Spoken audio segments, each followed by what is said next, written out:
Nah, itu tugas siapa? Ya tugas kita, Garda Paksi Indonesia sebagai lembaga pengawas, pemantau, dan investigasi ini untuk melakukan dan mengingatkan kepada para pihak dari struktur terkecil, dari mulai Polsek sampai Mabes Polri, dari Koramil sampai Mabes TNI, dari kepala desa, kecamatan, bupati, wali kota, gubernur, sampai pusat pemerintahan. Itu tugas kita secara independen mengawasi kinerja mereka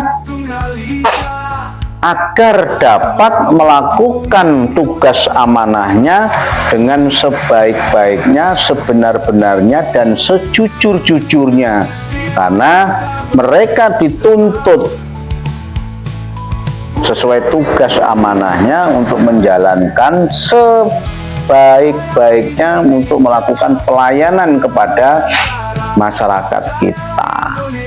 Bukan kita sebagai pelayan, mereka yang kita gaji, mereka yang sudah digaji oleh negara dari uang rakyat, harus bisa mempertanggungjawabkan setiap jengkal langkahnya, setiap kata yang terucap daripada para pejabat negara harus bisa dipertanggungjawabkan, baik secara etika, attitude, ajas kepantasan, kepatutan sebagai pejabat negara, yang tidak boleh celometan, yang tidak boleh melakukan hal-hal yang seenaknya sendiri, melakukan pengungkapan atau mengungkapkan kata-kata yang tidak bisa dipertanggungjawabkan. Contoh banyak, kami tidak akan menyebut satu personil, satu person. Tetapi ini adalah penyadaran dari kita, lembaga pengawas, pemantau, dan investigasi secara independen, melihat semua itu hal yang menyedihkan, hal yang memprihatinkan, bila mana ada pejabat-pejabat negara karena kepentingannya, karena tuannya, justru pasang badan, walaupun tuannya itu, majikannya itu salah, tidak bisa menyatakan kebenaran itu sendiri. Seharusnya hukum dapat menyatakan atas nama hukum, bisa menyatakan atau menyatakan bahwa ini salah, ini benar, sehingga keputusan ucapan seorang pejabat negara itu bisa diterima dengan baik oleh seluruh warga masyarakat Indonesia. Jadi saya melihat potensi-potensi kegaduhan ini bukan ditimbulkan oleh rakyat. Kegaduhan-kegaduhan ini ditimbulkan justru oleh para pejabat itu sendiri yang tidak memahami tentang tugas tupoksinya, job description-nya, keluar dari konteks SOP-nya, sehingga rakyat melihat bahwa hal itu telah terjadi penyimpangan atas kebenaran itu sendiri. Padahal kita semua memahami bahwa sebuah operasional manajemen sebuah negara, kalau di situ dijalankan dengan tidak benar, tidak profesional, akan mengakibatkan sebuah kegaduhan dan kegagalan dalam pelaksanaan tugasnya. Kira-kira demikian. Selanjutnya, mengenai kemarin kita membahas tentang BLT, PKH, dan Bansos. Hari ini saya sedikit akan mengulas tentang hal-hal yang sekiranya itu menjadi beban yang luar biasa yang kita lihat, yaitu keberadaan dana desa. Saya katakan agak keras. Beban negara terkait keberadaan dana desa, baik itu mau sampai mau yang tidak sampai karena dikorupsi oleh kepala desa, itu adalah bagian daripada kebijakan yang tanpa pengawasan yang ketat, waskat. Ya ini akibatnya. Perangkat hukum belum siap, diluncurkan sebuah kebijakan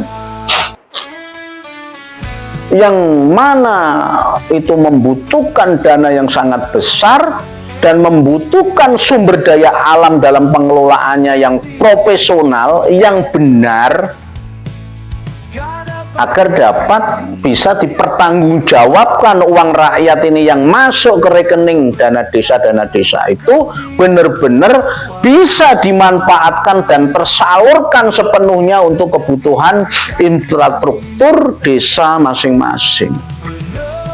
Artinya pengawasan, perangkat hukum, perangkat manajemen pengelolaan keuangan desa yang tidak maksimal karena sumber daya manusianya yang belum siap, infrastrukturnya yang tidak siap, pengawasan yang ketat, pengawasan yang melekat yang tidak maksimal mengakibatkan cara pengelolaan manajemen keuangan desa berantakan. Sehingga menurut kami, menurut analisa kami, menurut pemahaman kami Garda Paksi Indonesia, bahwa dana desa yang disalurkan saat ini kategori berlebihan kalau tidak memenuhi unsur-unsur yang mana yang tadi saya sebutkan, pengawasan infrastruktur, sumber daya manusia dan sebagainya, perlu dibina dan diarahkan lebih baik lagi. Caranya bagaimana? Hentikan sementara seluruh dana desa di Indonesia. Dana desa stop, dihentikan, kembalikan seperti dana ADD yang tidak sebesar itu, agar benar-benar kepala desa, aparatur desa dalam melakukan pertanggungjawaban penggunaan dana ini tidak ugal-ugalan, tepat sasaran, sesuai dengan kapasitas sumber daya manusia dan kapasitas ruang lingkup desa yang ada. Sehingga jangan disamakan desa kota dengan desa yang terpencil di pelosok negeri sana melakukan menerima dana yang sama. Bagaimana pengawasannya? Bagaimana pertanggungjawabannya? Apakah sumber daya manusia yang ada di pelosok sana sama dengan sumber daya manusia yang ada di desa kota? Ini ya pertimbangan. Tetapi kalau ADD yang jumlahnya tidak sebesar itu, tentunya kehati-hatian, ajas kehati-hatian bagi perangkat, bagi kepala desa menggunakan itu dengan baik, dengan benar. Tinggal tidak seenaknya seperti ini. Berapa ribu kepala desa yang harus masuk di penjara, di proses hukum, karena ketidaktahuannya dalam menggunakan anggaran desa, bahwa itu anggaran desa itu harus dipertanggungjawabkan secara hukum, ada konsekuensi hukumnya karena menggunakan anggaran negara. Nah, terus bagaimana kalau di desa-desa yang ada bengkok kas desa, jatah para pejabat, jatah desa, jatah kas desa, jatah bengkok lurah, bengkok dan sebagainya. Walaupun itu sudah diatur, tetapi apakah sudah benar? Apakah sudah sesuai? Apakah benar-benar sudah sesuai? Sudah benar-benar benar? Ini yang butuh proses. Jangan sampai sebuah kebijakan yang serampangan, kebijakan yang tidak maksimal tanpa analisa dan pertimbangan yang masak, hanya karena kebijakan politik, termasuk yang kemarin masa kerja 9 tahun sehingga dibatalkan lagi kembali 6 tahun. Itu kebijakan-kebijakan yang memalukan, memprihatinkan, karena kebijakan-kebijakan didasari karena kepentingan politik, bukan kepentingan nasional jangka panjang.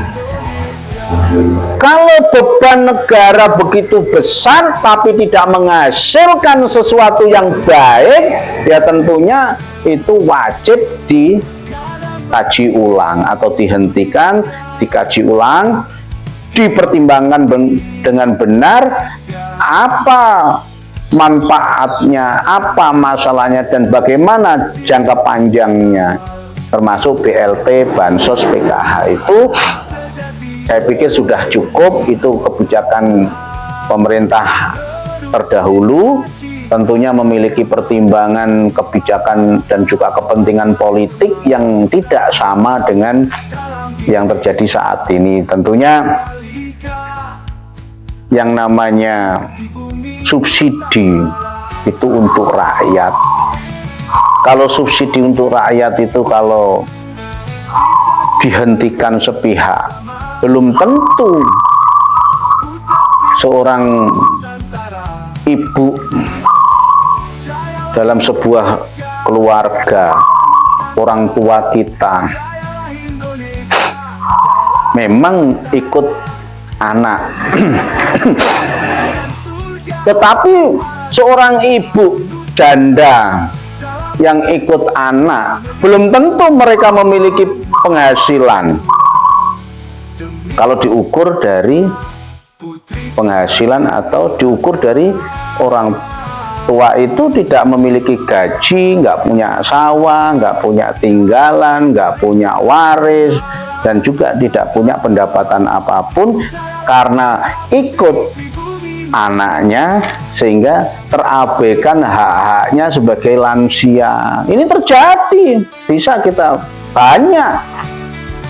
Tetapi ada orang yang masih gagah perkasa, cantik-cantik, pakai kalung, pakai baju, sepeda motornya Vario, sepeda motornya elit-elit itu pada datang mengambil beras, mengambil jatah BLT, Bansos, PKH. Ini kan tidak adil. Artinya bahwa kebijakan BLT, Bansos, PKH ini telah menyimpang, tidak sampai pada tujuan utama, salah sasaran, sehingga perlu dilakukan pengkajian ulang atau dihentikan, diberikan untuk fasilitas kesehatan dan juga fasilitas pendidikan. Ini real, langsung menyentuh pada pokok dasar pendidikan dari generasi penerus bangsa. Yang kedua, fasilitas kesehatan bagi seluruh warga negara Indonesia. Sudah cukup. Yang dibutuhkan masyarakat itu adalah kesehatan dan pendidikan ini dulu sesuai perintah konstitusi negara. Yang lain-lain kalau masih segar bugar, masih gagah perkasa, masih cantik-cantik bisa mendapatkan penghasilan dari di luar BLT Bansos PKH, ya tentunya itu perlu dipertimbangkan.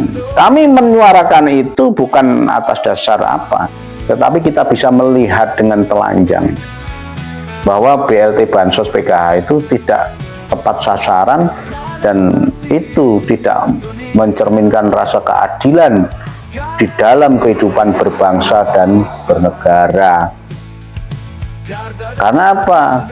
Saya melihat selama ada BPJS layanan kesehatan itu berarti negara belum mampu melaksanakan perintah konstitusi untuk mampu memberikan pelayanan gratis bagi kesehatan masyarakat, dan juga selama sekolah itu masih berbayar, artinya itu negara belum mampu dan belum menjalankan perintah undang-undang. Kira-kira demikian. Yang terakhir, kami berharap, saya sebagai Ketua Umum Gada Paksi Indonesia berharap dengan penyampaian kami beberapa saat ini dan terus-menerus setiap hari menyampaikan edukasi, semangat, visi, misi dan sebagainya dari Gada Paksi Indonesia, dan saya sebagai konseptor berharap kalian semua yang merasa bagian daripada Gada Paksi Indonesia, yang di luar dengan bangga membawa identitas Gada Paksi Indonesia tetapi tidak pernah melakukan proses progres pelaporan informasi kepada pusat dan juga tidak melakukan informasi kegiatan Anda, berarti Anda itu tidak memahami tentang struktur, tidak memahami tentang berorganisasi. Anda hanya memanfaatkan identitas Gada Paksi untuk kepentingan Anda sendiri, untuk kepentingan kalian sendiri. Itu yang tidak benar, itu yang harus dirubah. Cara pola pikir Anda sebagai anggota Gada Paksi Indonesia itu harus dibenahi. Belajar lagi. Ya, baik. Saya kembali menyampaikan kepada anggota Gada Paksi Indonesia yang memiliki legalitas,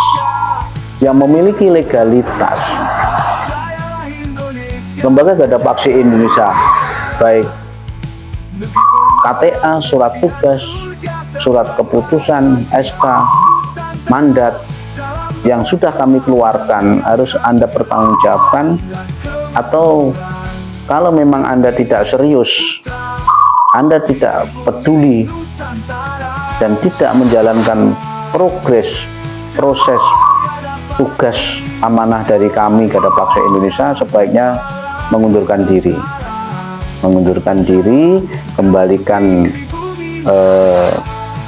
fasilitas yang diberikan kantor pusat, dan akan kami coret dari database Gada Paksi Indonesia. Jadi itu yang kebijakan yang bisa saya sampaikan, putusan yang bisa saya sampaikan, walaupun secara lisan ini diketahui oleh khalayak umum bahwa ada tata cara aturan berorganisasi dengan baik yang semua sudah tertuang dalam anggaran dasar, anggaran rumah tangga, sehingga tidak ada celah ruang bagi anggota Gada Paksi untuk tidak menjalankan perintah dari lembaga. Walaupun Anda tercatat sebagai anggota Gada Paksi Indonesia, tetapi tidak memenuhi syarat, dalam arti Anda tidak menjalankan dan tidak melakukan register ulang setiap tahun di Dewan Pimpinan Pusat Gada Paksi Indonesia, berarti Anda sudah kategori ilegal, sehingga bila mana terjadi sebuah hal di lapangan, Anda melakukan kegiatan sedangkan alat perlengkapan itu tidak legal alias ilegal karena mati KTA-nya tidak diperpanjang, tidak diregister dan sebagainya, tidak memenuhi syarat untuk melakukan kegiatan operasional, ya silahkan ditanggung sendiri. Pasti nanti aparat penegak hukum mulai dari kepala desa sampai kecamatan sampai bupati, wali kota, gubernur, Anda berdiskusi, Anda melakukan komunikasi, koordinasi dan sebagainya. Begitu ditanya KTA-nya tidak terregister, KTA-nya tidak aktif alias masa berlakunya habis, ya silakan Anda tanggung sendiri. Karena kami kemarin juga menyampaikan kepada APH semua, seluruh anggota Gada Paksi yang melakukan kegiatan atau yang mengaku-ngaku Gada Paksi tapi tidak bisa menunjukkan identitasnya Gada Paksi Indonesia dengan benar, ya tangkap, proses. Kenapa mengaku-ngaku? Kenapa tidak melakukan kegiatan registrasi ulang? Kira-kira demikian. Ini warning kepada teman-teman sekalian anggota Gada Paksi Indonesia agar tertib aturan, tertib dalam menjalankan kegiatan organisasi. Kira-kira demikian.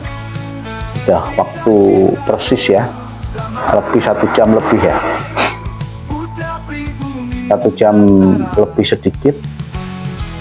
Terima kasih sudah berkenan dan sudi bergabung dan terus melakukan live streaming bersama-sama.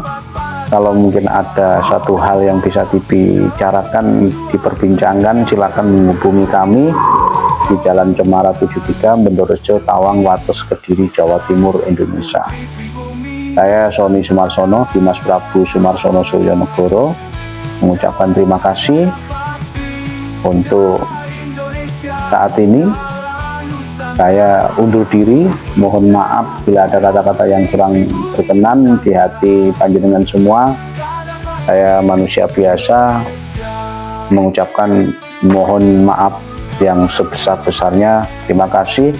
Alhamdulillah. Wassalamualaikum warahmatullahi wabarakatuh. Om Swastiastu, Nama Budaya, Salam Kebajikan, Rahayu, Rahayu, Rahayu, Salam Sejahtera, Salam Gada Paksi, salam Nusantara, merdeka, merdeka, merdeka selamanya, jaya selalu Indonesia.